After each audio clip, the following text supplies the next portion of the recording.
जो भी आपके फेज डिस्क्रिमिनेटर के बेसिक्स होते हैं कि आपका जो इनपुट वोल्टेजेस होंगी वो एक दूसरे से जब सेंटर टेप करी जाएंगी तो आपके पास वो होंगी ऑपोजिट होंगी एक दूसरे के, ठीक है।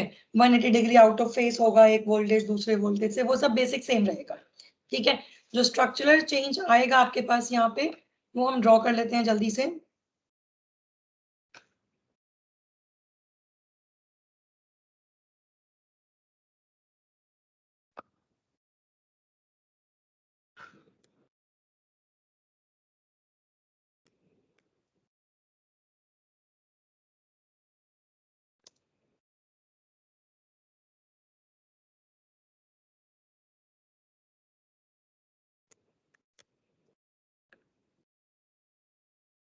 ओके, हमें सर्किट डायग्राम बना बनाया मिल रहा है तो मैं वही ले लेती हूँ क्योंकि टाइम लगता है फिर इसको बनाने में।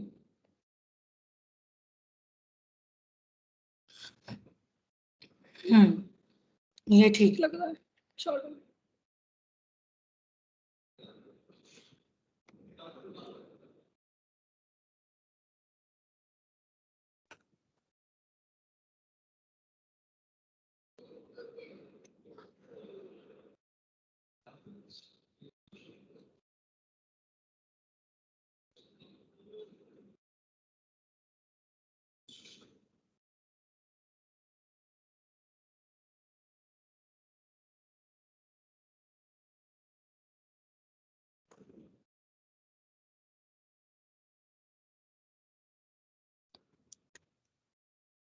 ना चलो।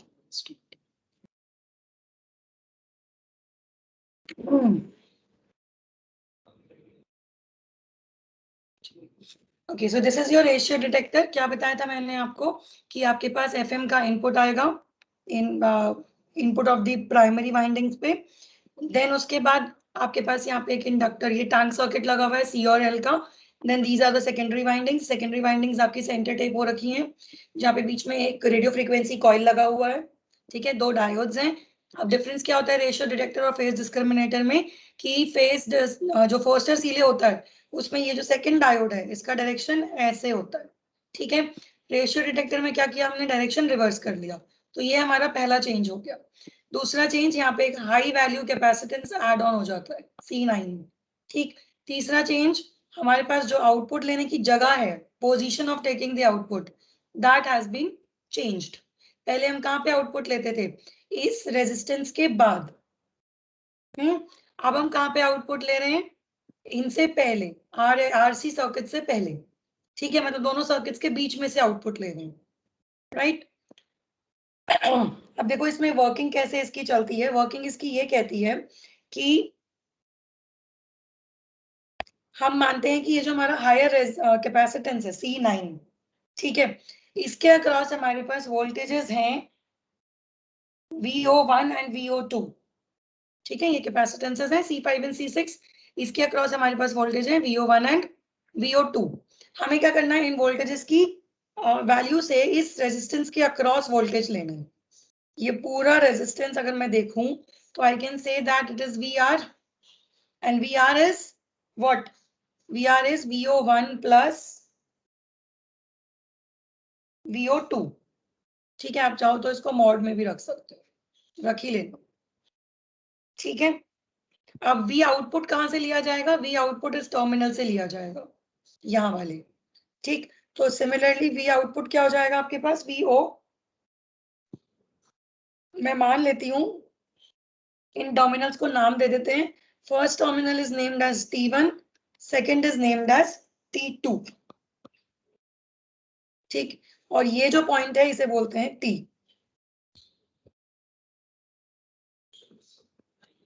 ठीक है। तो अब यहाँ पे V नॉट क्या होगा, VT कॉमा T1 पे जो वोल्टेज होगी माइनस VT कॉमा T2 पे जो वोल्टेज होगी। T कॉमा T2 पे कौन सी वोल्टेज है, यहाँ वाली, इस पॉइंट की। और T कॉमा T1 पे कौन सी वोल्टेज है, इस पॉइंट की, ठीक है। अब अगर हम VT कॉमा T2 वाली वोल्टेज देखें तो ये क्या है, ये एक्चुअली VR/2 है। VR/2 यानी कि VR इन दोनों रेजिस्टेंस पे था तो अगर मैं सिर्फ एक रेजिस्टेंस पे वैल्यू निकालूं, क्योंकि दोनों रेजिस्टेंस की वैल्यू सेम है, तो वोल्टेज हाफ हो जाएगी। ठीक है, तो I can say that VT, T2 is equivalent to VR by 2. Similarly, I can also say that VT, T1 is equal to what? ये पूरा V1 के बराबर है। यहाँ पे क्या है, V01 है, तो हम लिख देंगे इधर,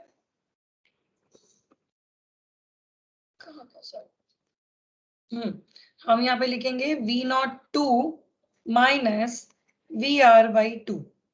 ठीक है, अब VR क्या है, VR होता है V0 प्लस V02। ठीक, तो यहाँ पे आप इसको वो कर लीजिए, सॉल्व कर लीजिए, V01 minus V02 upon 2, so it comes to B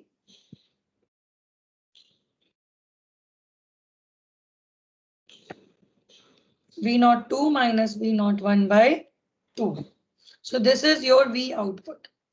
ठीक, फेस डिस्क्रिमिनेटर के केस में, यानी कि फॉस्टर सीले के केस में, जो आउटपुट था that was V02 minus V01. So what did we saw? We saw that output in ratio detector is just half of the output in Foster सीले. ठीक है, अब देखो जिस वजह से हमने ये सर्किट बनाया वो था एम्पलीट्यूड लिमिटेशन, और वो कैसे प्रोवाइड होगा देखते हैं। मैं अभी जो मैंने यहाँ पे वैल्यूज लिखी है इन सबको रब कर रही हूँ।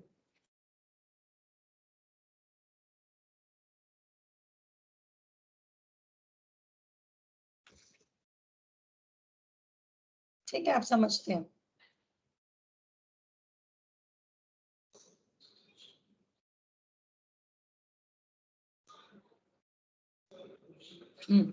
देखो अब एग्जैक्टली क्या होता है, एफ इनपुट पे यहाँ पर जब वोल्टेज में फ्लक्चुएशंस आते हैं, वी इनपुट बढ़ा, ठीक है, तो क्या होगा, यहाँ पे वाइंडिंग्स पे जो करंट जा रहा है वो बढ़ जाएगा, जिसकी वजह से डायोड 1 के अक्रॉस जो करंट जाएगा सर्किट में वो बढ़ जाएगा।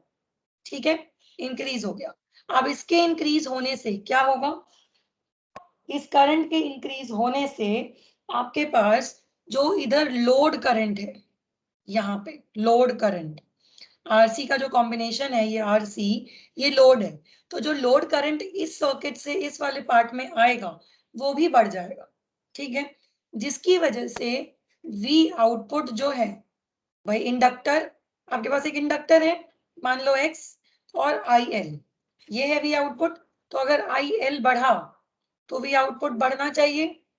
ठीक है, लेकिन वी आउटपुट एकदम से नहीं बढ़ेगा, क्यों, क्योंकि जो कैपेसिटेंस है यहाँ पे C9, इसका वैल्यू बहुत ज्यादा है, और कैपेसिटेंस में क्या होता है, ग्रेजुअली चार्ज होता है, ग्रेजुअली डिस्चार्ज होता है, कभी भी कैपेसिटर ऐसा नहीं होता कि एकदम से चार्ज हो गया।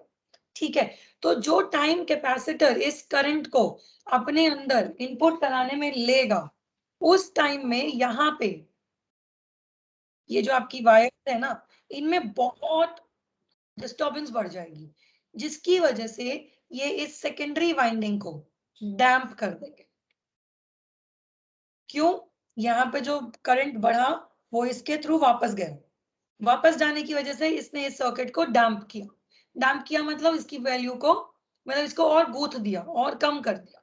डैम्प करने से क्या हुआ, इसका जो क्यू फैक्टर है, क्वालिटी फैक्टर, वो कम हो गया। क्वालिटी फैक्टर के कम होने का मतलब है गेन का कम होना। ठीक है, और गेन के कम होते ही इनपुट वोल्टेज कम हो जाएगी। कैसे होगी देखो, मानो आपने वी इनपुट अप्लाई किया 2 वोल्ट्स,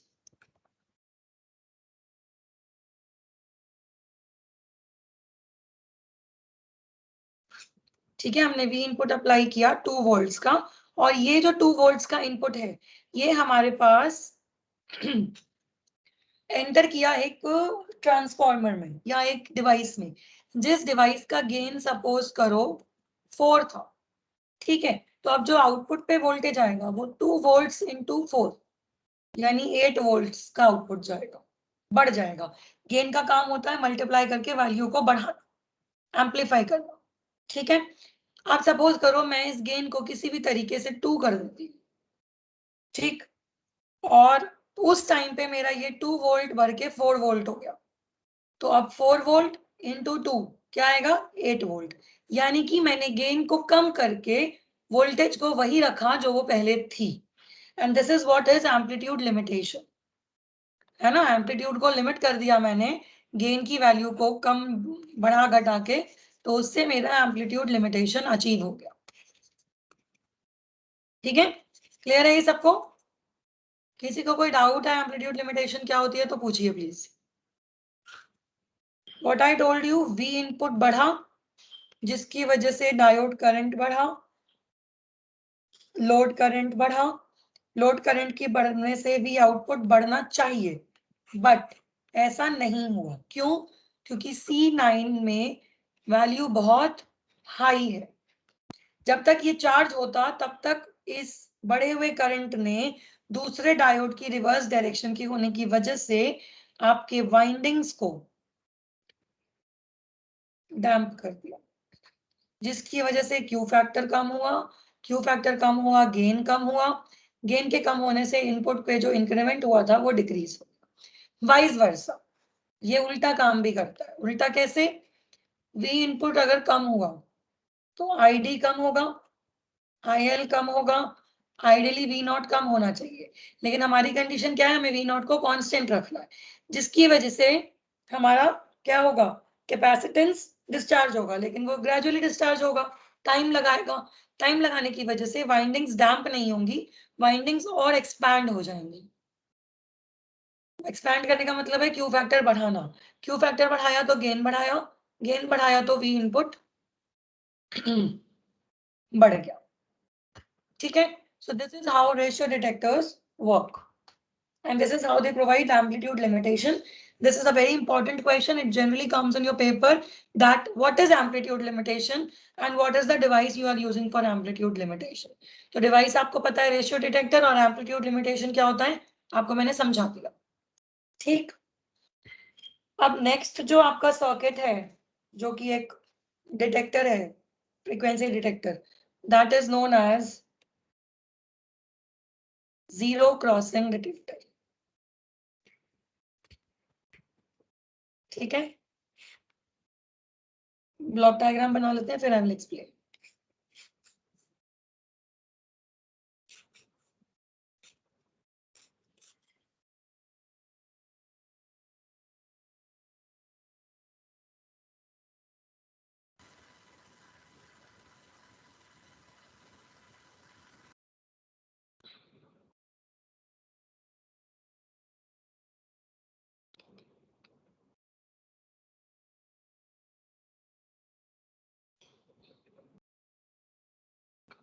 अब देखो यहाँ पे क्या हो रहा है, यहाँ पे आपने एफएम वेव डाली। ठीक है, लिमिटर सर्किट क्या करता है समझते हैं। देखो, लिमिटर सर्किट की कंडीशन होती है कि जो भी इनपुट वेव इस पे आएगी उसका जो इंस्टेंटेनियस फ्रीक्वेंसी है that should be approximately equivalent to 1/2 delta t. And what is delta t here? Delta t is difference between adjacent crossover points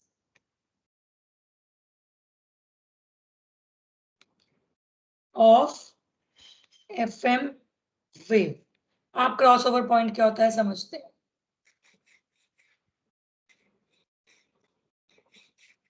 ये मैंने एक एफएम वेव बनाया, ठीक है, यहां तक हाई फ्रीक्वेंसी थी, यहां तक लो थी, फिर हाई थी। ठीक, क्रॉसओवर पॉइंट क्या कहता है कि जब भी आपकी एक फ्रीक्वेंसी चेंज हुई, एक से दूसरी हुई, तो ये जो क्रॉसओवर्स हैं एक के बाद जो दूसरा लाइन जीरो को क्रॉस कर रहा है, ये होता है delta T, change in time from one crossover to another crossover. और यहां से यहां तक होता है कैपिटल टी। कैपिटल टी क्या होता है मैं बताती हूँ। ये एक ऐसा टाइम पीरियड है जिसको कंसिडर करने के लिए हमें कुछ कंडीशंस अज्यूम करनी होती हैं। ठीक है, वो कंडीशंस आपकी होती हैं that t should be less than much less than 1/w, and W क्या है? Bandwidth of message signal. W ले लो, B ले लो, FM ले लो, कुछ भी रिप्रेजेंटेशन की बात है, ठीक है। और दूसरी कंडीशन इस T की होती है that T should be greater than 1/FC। और FC क्या है हमें पता है? Carrier frequency. वही है, नाइक्विस्ट कंडीशन है और कुछ नहीं। Capital T। पर डेल्टा टी वाला फिर से एक्सप्लेन कर दीजिए। अच्छा, देखो बेटा, डेल्टा टी क्या कहता है? क्रॉसओवर पॉइंट्स होते हैं ये, ठीक है। दो क्रॉसओवर पॉइंट्स के बीच के डिफरेंस को डेल्टा टी बोलते हैं। क्रॉसओवर पॉइंट्स क्या होते हैं? जैसे मैंने कंसिडर किया यहाँ पर ये वाला फ्रीक्वेंसी, हाई फ्रीक्वेंसी, मैंने हाई फ्रीक्वेंसी का पॉइंट कंसिडर किया, तो पहली बार जहां पे क्रॉसओवर हुआ था, दूसरी बार जहां पे क्रॉसओवर हुआ, तीसरा, चौथा, पांचवा, ठीक है। 5 क्रॉसओवर्स हुए एक फ्रीक्वेंसी, ठीक। तो एक क्रॉसओवर से दूसरे क्रॉसओवर के बीच का जो डिस्टेंस होगा या जो टाइम होगा उसे हम बोलते हैं डेल्टा टी, ठीक है। क्लियर है प्रीति? Yes ma'am. ठीक है। और एक कंडीशन और होती है, कैपिटल टी मैंने आपको बता दिया पूरी एक फ्रीक्वेंसी का टाइम जोन होता है। उसकी कंडीशन होती है it should be less than 1/ओमेगा और ग्रेटर देन 1/ओमेगा सी, ठीक है। अब एक कंडीशन और होती है दैट हम बोलते हैं कि let number of cross over points in capital T is n not. तो डेल्टा टी क्या हो जाएगा? T/n नॉट, ठीक है। तो आइडियली Fi क्या हो जाएगा? n नॉट अपॉन 2t, ये कंडीशन, ठीक है। लिमिटर सर्किट को डिजाइन करने, अगर इनपुट पे जो वेव आ रही है वो इस कंडीशन को सेटिस्फाई नहीं करती है तो आप जीरो क्रॉसिंग डिटेक्टर्स यूज नहीं कर सकते। अगर वो इस कंडीशन को सेटिस्फाई करती है तो ही हम जीरो क्रॉसिंग डिटेक्टर्स को यूज कर सकते हैं, नहीं तो नहीं कर सकते, ठीक है। ये करता क्या है? जो आपका ये लिमिटर सर्किट है, यहाँ पे क्या हुआ देखो, यहाँ पे एक फ्रीक्वेंसी मॉड्यूलेटेड वेव गई, ठीक। इसने क्या किया? क्रॉसओवर पॉइंट्स के हिसाब से एक रेक्टेंगुलर वेव बना दिया, ठीक है। जहां जहां क्रॉसओवर आए वहां वहां उसने एक पॉइंट बना के डिसीजन मेकिंग डिवाइस से रेक्टेंगुलर सर्किट बना दिया, ठीक। अब क्या होगा? ये जो रेक्टेंगुलर वेव का आउटपुट है ये एक मोनो शॉर्ट मल्टी वाइब्रेटर में डाला जाएगा। मल्टी वाइब्रेटर्स क्या होते हैं? मल्टी वाइब्रेटर्स 555 टाइमर के एप्लीकेशंस होते हैं। इनका काम होता है स्क्वायर वेव जनरेट करना। अलग अलग तरीके के मल्टी वाइब्रेटर्स होते हैं, मोनो शॉर्ट और बाइस्टेबल, मोनोस्टेबल, अलग अलग होते हैं, इनके अलग अलग काम होते हैं, ठीक है। बट बेसिक काम क्या होता है? बेसिक काम है स्क्वायर वेव जनरेट करना। तो हम यही मान लेते हैं कि मोनोशॉट मल्टी वाइब्रेटर यहाँ पे एक स्क्वायर वेव जनरेट कर रहा है। तो जो ये रेक्टेंगुलर वेव है, रेक्टेंगुलर वेव का क्या मतलब होता है कि हर पल्स का जो एम्पलीट्यूड है वो कांस्टेंट नहीं होगा, ड्यूरेशन कांस्टेंट नहीं होगा। लेकिन जब मैं स्क्वायर वेव की बात करती हूँ तो क्या होता है? On and off time are always same, pulses भी कांस्टेंट होंगी, ऑन एंड ऑफ टाइम भी सेम होगा। तो जब मुझे इस तरीके का एक सिग्नल मिल जाएगा उसको मैं बेसिक लो पास फिल्टर से पास करूंगी, जो आउटपुट पे मुझे लो फ्रीक्वेंसीज दे देगा और हाई फ्रीक्वेंसीज को ब्लॉक कर देगा। यानी कि आउटपुट पे जो सिग्नल मिलेगा वो M-T होगा, अ वेरिएंट ऑफ मैसेज सिग्नल, ठीक है। क्योंकि सेम तो कभी आ ही नहीं सकता, हमें पता है, ठीक।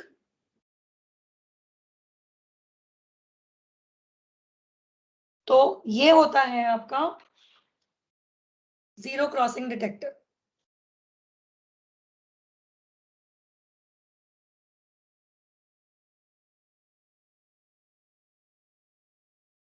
ठीक।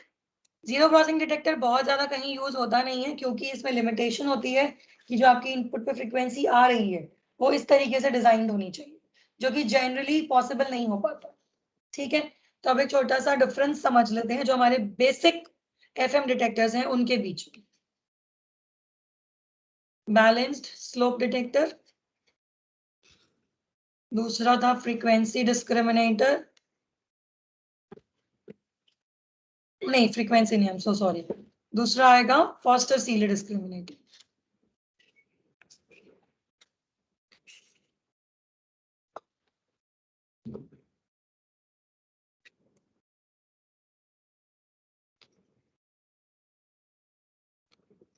फॉस्टर सीले डिस्क्रिमिनेटर, तीसरा है आपके पास रेशियो डिटेक्टर। बेसिकली हमें इन तीनों के बीच में डिफरेंस आना चाहिए। पहला डिफरेंस क्या होगा? जो प्रॉब्लम थी, इसकी क्या प्रॉब्लम थी? Tuning, frequency tuning. अच्छा, मैं आपको पढ़ाते हुए जिस तरीके से डिफरेंस बता रही हूँ, ये सिर्फ मैं कोर पॉइंट्स बता रही हूँ। आप जब डिफरेंस कहीं पे लिखेंगे तो प्रॉपर तरीके से डिफाइन करके लिखेंगे। That in balance slope detector there was a problem that critical tuning was not achievable. ठीक है। फॉस्टर सीले डिस्क्रिमिनेटर की प्रॉब्लम क्या थी? ट्यूनिंग से रिलेटेड कोई प्रॉब्लम नहीं थी, तो यहाँ पे हम लिखेंगे इजी टू ट्यून। डिफरेंस हमेशा सेम सेम कैरेक्टरिस्टिक्स पे दिया जाता है। ठीक है। Second is balance slope detector की जो आउटपुट है, आउटपुट कैरेक्टरिस्टिक्स हैं जो हम वेव फॉर्म बना रहे थे, those were dependent upon frequency relationship, depend upon frequency relation. ठीक है। इन दोनों में किस पे डिपेंड कर रही थी आउटपुट? फेस रिलेशन में। ठीक है, आउट ऑफ फेस थे ना दोनों एक दूसरे से। Then third point of difference was इसकी लीनियरिटी अच्छी नहीं थी,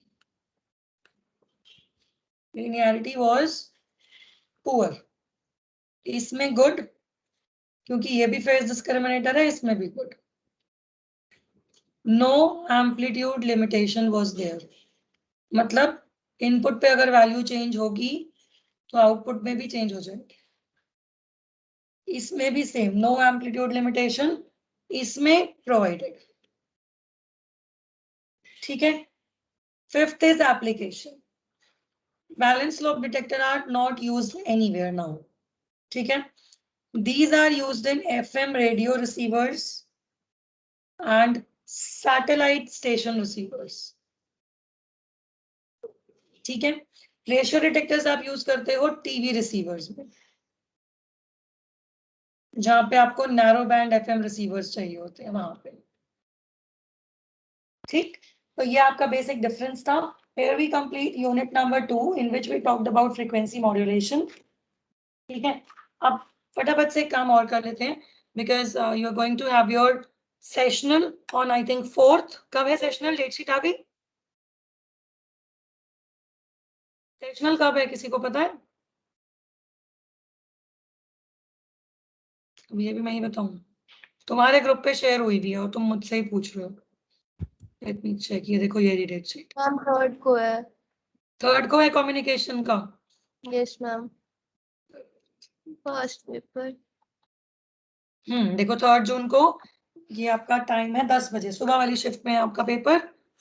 ओके, सो पहला पेपर है। ठीक है, तो हम एक काम करते हैं, मैंने आप लोगों को एक मेल किया है जिसमें मैंने आपको भेजा है book bank means question bank, sorry, for unit 1 and 2। ठीक है, आप लोग उसको एक बार देखिए। अभी आज क्या तारीख है? आज 1 तारीख है, परसों ही है ना आपका एग्जाम। रुको एक बार मैं लॉग इन करती हूँ, 1 सेकेंड।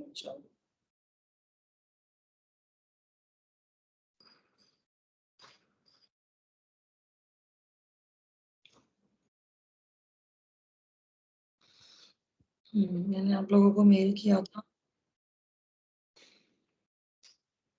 मेल मिल गया है ना आप लोगों को इसका? Yes ma'am. ये प्लीज इसको गो थ्रू करो। किसी को कोई डाउट है तो मुझे बताओ, हम कल एक एक्स्ट्रा क्लास रख सकते हैं और उसमें उसको डिस्कस कर सकते हैं। ठीक है, चलिए एक बार फटाफट से देख लेते हैं, कोई बात नहीं। देखो फर्स्ट क्वेश्चन क्या कहता है, यूनिट 1 से है, deterministic random energy power signal. ये आप कर लेंगे, सिग्नल सिस्टम में आप पढ़ चुके हैं, अगर मैंने आपको नहीं भी बताया है। डिटर्मिनिस्टिक और रैंडम मैंने बताए हैं आपको चारों सिग्नल्स, ठीक है। What is causal and non causal system, ये पता है आपको? जल्दी बताओ, ये क्वेश्चन बैंक मैंने नहीं बनाया है, दीपक सर ने बनाया है, बट ठीक है क्वेश्चन सेम होते हैं। यस मैम पता है। चलिए तो ये भी आप कर लेंगे। अच्छा, अगर आपको किसी सिग्नल का एनर्जी कंटेंट दिया है तो आप पावर निकाल सकते हैं फॉर्मूले से, डायरेक्ट फॉर्मूला पुट करना है, सिग्नल को एक्सपैंड करना है, ये सब आप लोग सिग्नल सिस्टम में पढ़ चुके हैं, मैं मान के चलती हूँ। Then next is define modulation, ये हम बता लेंगे। अच्छा ये चीज, fifth question, compare between base band and broad band. ठीक है, देखो बेस बैंड सिग्नल होता है बेटा आपका मैसेज सिग्नल, मैसेज सिग्नल यानी कि जिसका फ्रीक्वेंसी कम होता है। Lower frequency signals are called as base band signals. Broadband signal में क्या होगा, जो आपका मॉड्यूलेटेड सिग्नल होता है, मॉड्यूलेटेड जिसे हम मॉड्यूलेट कर चुके होते हैं, जो मेरे मॉड्यूलेटर के आउटपुट पे आता है जिसे मैं ट्रांसमिट करती हूँ, वो ब्रॉडबैंड होता है। क्यों? क्योंकि मैं अपने बेस बैंड सिग्नल को मॉड्यूलेटिंग सिग्नल के साथ मिक्स करा के भेजती हूँ, तो मैं उसकी फ्रीक्वेंसी को ब्रॉड कर देती हूँ। ठीक है, तो बहुत बेसिक सा डिफरेंस है। देन फॉरियर सीरीज आप लोग लगा लेंगे, I will not talk about it. Then they are talking about block diagram of analogue communication system, ये मैं आपको बता चुकी हूँ। नीड ऑफ मॉड्यूलेशन हम डिस्कस कर चुके हैं। Power relation of double side band carrier signals हम कर चुके हैं। Explain the modulation and demodulation of DSB with carrier scheme through square law method, ये भी हम कर चुके हैं। ये 11th क्वेश्चन जो कि न्यूमेरिकल है, this we have already done. 12th question, for a single tone modulation scheme determine the upper limit of RC to ensure that capacitor voltage follows the envelope, that is क्या है ये? 12th question में आपको पूरा envelope detector बताना है, बस limit बतानी है 1/RC वाली, कि RC का वैल्यू कहां से कहां तक होना चाहिए, और फिर आपको एनवेलप डिटेक्टर पूरा एक्सप्लेन करना। ठीक है, Then we came to 13th question, generation of DSB-SC, ये हम कर लेंगे बैलेंस मॉडुलेटर से। What is the quadrature null effect in coherent detection of DSB-SC? Draw the spectrum of SSB wave with the help of expressions. Compare it with DSB-SC. Mention the advantage and disadvantages of SSB. ये हम कर लेंगे. Then explain the phase discriminator method of modulation of SSB wave. Phase discriminator method. Phase discriminator बताना है, अगर mention ना हो तो फेज डिस्क्रिमिनेटर होता है फॉस्टर सीलिंग, अगर मेंशनड हो तो आपको रेशियो डिटेक्टर बताना। ठीक है, then they are saying explain the effect of frequency error and phase error in the locally generated carrier. Beta 16th question is not the part of your syllabus, don't do it. ठीक है, 16th question नहीं करेंगे हम। Then we have explained the generation and demodulation of VSB wave, ये कराया है मैंने आपको। 18th क्वेश्चन भी करा चुकी हूँ मैं आपको, 19th भी करा चुकी हूँ, और 20th भी आपको पता है। ठीक है, अब आ जाते हैं सेकेंड यूनिट में। Mention the expression of FM and PM, ये आप बता लेंगे। Compare between FM and PM, ये भी हो जाएगा। Frequency deviation and modulation index क्या होता है, ये आप बता सकते हैं। Frequency deviation is change in frequency and modulation index is frequency deviation upon frequency of modulating signal, right. Narrow band FM, wide band FM comparison आप कर लेंगे, नोट्स में अभी इस लेक्चर के बाद भेज दूंगी। प्रॉपर्टीज ऑफ बेसल फंक्शन मैंने आपको बताई है, 3 प्रॉपर्टीज लिखवाई थी। What is the function of limiter and frequency discriminator, ये आप बता सकते हैं। लिमिटर क्या करेगा, फ्रीक्वेंसी को जो चेंजेस आते हैं सिग्नल में उसको लिमिट करने की कोशिश करेगा, और फ्रीक्वेंसी डिस्क्रिमिनेटर क्या करता है, error frequency, error in the frequency से वोल्टेज बनाता है। ठीक है, जो भी फ्रीक्वेंसी में एरर आएगा उसको वोल्टेज में कन्वर्ट करेगा। ठीक है, इन कार्सन रूल क्या होता है ये आपको बता दिया है already. Compare FM with AM, ये हम कर सकते हैं। अब हमने AM भी पढ़ लिया, AM यानी कि एम्पलीट्यूड मॉड्यूलेशन, FM यानी कि फेस मॉड्यूलेशन, ये दोनों अब हम कर सकते हैं। फिर भी मैं आपको भेज दूंगी ये डिफरेंस। ठीक, advantages and disadvantages of FM, ये भी आप कर सकते हैं, बता चुकी हूँ मैं प्रॉपर तरीके से। नैरो बैंड का block diagram and show that this has same transmission bandwidth as DSB wave.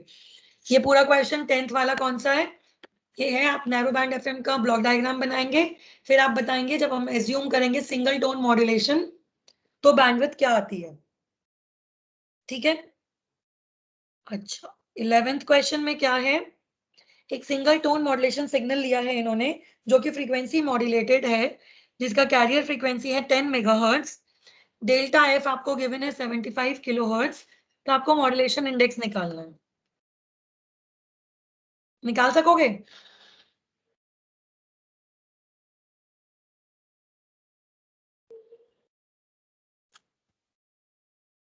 Modulating signal cos of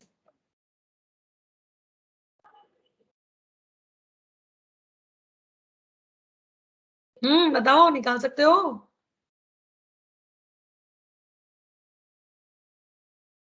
चलो मैं इसका सोल्यूशन आपको करके भेजती हूँ, अभी अभी टाइम नहीं है कि मैं पूरा सॉल्व करवाऊं, बेसिक बता देती हूँ। आपको इक्वेशन दे रखी है, इक्वेशन से आप मैसेज सिग्नल की फ्रीक्वेंसी निकाल सकते हैं। डेल्टा एफ आपको पता है, मॉड्यूलेशन इंडेक्स के फॉर्मूले में पुट करिए, मॉड्यूलेशन इंडेक्स आ जाएगा। फेज डेविएशन का हमने आपको रिलेशन बताया है, that theta i t is equals to integral of f i t, ठीक है, तो वो आप कर सकते हैं। देन अनदर मॉड्यूलेटिंग सिग्नल, एक और क्वेश्चन उसी में इन्होंने ऐड ऑन कर दिया है, के एफ का वैल्यू दे दिया, ठीक है, तो ये आप कर सकते हो। चलो फिर भी मैं इसका सोल्यूशन भेजती हूँ। Derive the Fourier series representation of single tone FM wave for arbitrary wave value of modulation index. ये वही है जो हमने स्टार्टिंग में किया था, जब हमने स्टार्ट किया था नैरो बैंड एफएम और वाइड बैंड एफएम, तो के एफ इंटू 80 करके जो इक्वेशन आई थी, जिसमें हम के एफ इंटू 80 का वैल्यू पुट करते हैं लेस देन 1 या ग्रेटर देन 1, ठीक है। Next is calculate the carrier frequency, modulating frequency, modulation index frequency deviation of FM wave given by this. What power will the FM wave dissipates in 10 ohm resistor? ये numericals के मैं अभी आपको answers भेज दूंगी, solve करने की कोशिश करिएगा, बेसिक न्यूमेरिकल्स हैं, कोई दिक्कत नहीं आएगी।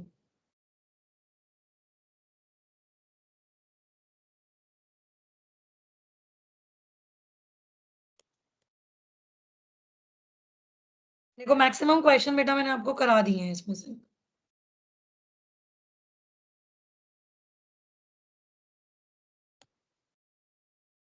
ठीक है मैम, हाँ इस यूनिट के नोट्स भेज देती हैं हाँ, आप? अभी भेजती हूँ, बस अभी भेजती हूँ क्लास के जस्ट बाद।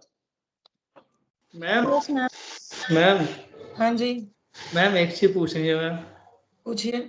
मैम जैसे मैम थोड़ा मैम हमारी प्रमोशन की बात चल रही है मैम, कुछ है ऐसा, कुछ होगा? प्रमोशन कहाँ जा रहे हो तुम? अरे नहीं मैम, क्या होता है वो प्रमोट करने की बात चल रही है, सॉरी। बेटा देखो, ये तो यूनिवर्सिटी जानती है, मैं भी नहीं जानती क्या रूल पास ऑन होगा। जो भी रूल पास ऑन होगा वो ओवरऑल सबके लिए होगा, अच्छा। है ना। तो अगर मान के चलो कि तुम्हें इंटरनल्स यस के बेसिस पे ही प्रमोट किया जाता है, मान के चलो, है ना, यस मैम। तो ये सोच लो कि तुम्हें अपने सेशनल्स में कितने अच्छे मार्क्स लाने हैं, यस है ना। अगर यस हम मैम। कहते हैं कि हमें ऐसे ही प्रमोट किया जाएगा, मुझे अगर पता चल जाए कि मैं पढ़ रही हूँ और कहीं ना कहीं ऐसे चांसेस हैं कि मुझे इंटरनल के बेस पे किया जाएगा, तो मैं अपना यस इंटरनल बेस्ट से बेस्ट परफॉर्म करूँ, यस मैम, बिल्कुल सही बात है।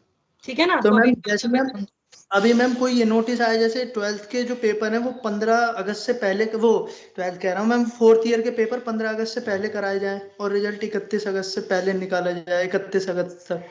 तुम 4th ईयर में हो, अरे नहीं मैम, पूछ रहा हूँ मैम मैं। तुम्हें 4th ईयर की चिंता क्यों है? फिर तुम अपनी 2nd ईयर में हो, 2nd ईयर की चिंता करो। तुम अरे सोचो मैम। कि अगर इंटरनल के बेस पे पास किया जाएगा तो तुम तैयारी करोगे हर सब्जेक्ट की। चलो हाँ। राहुल पाल, और ये मत थैंक सोचना यू। कि नोट्स या नेट से अगर आंसर्स दोगे तो पता नहीं चलेगा। अरे अगर मैम। क्वेश्चन इंटरनेट पे डालते हो तो वहां से जो डायग्राम आप लेते हो, जो थ्योरी यस आप लेते हो, वो आपसे पहले हमने देखी हुई होती है। Yes ma'am. ये सबके लिए है ये इंफॉर्मेशन। ये मत सोचिएगा कि आप सीधा क्वेश्चन देखेंगे, उसमें डालोगे गूगल पे, आंसर मिल जाएगा, कॉपी मार दोगे। मैम गूगल पे कुछ नहीं मिलता मैम, वो सही मेरा देता ही नहीं। मैं आपसे अपना एक पर्सनल एक्सपीरियंस शेयर करूंगी। मेरा पर्सनल एक्सपीरियंस कहता है कि जब भी आप एग्जाम को पढ़ के देते हो, पढ़ के मतलब याद करके, खुद करके। या पढ़ के एज एन आपने पढ़ा हुआ हो सब कुछ, ठीक है,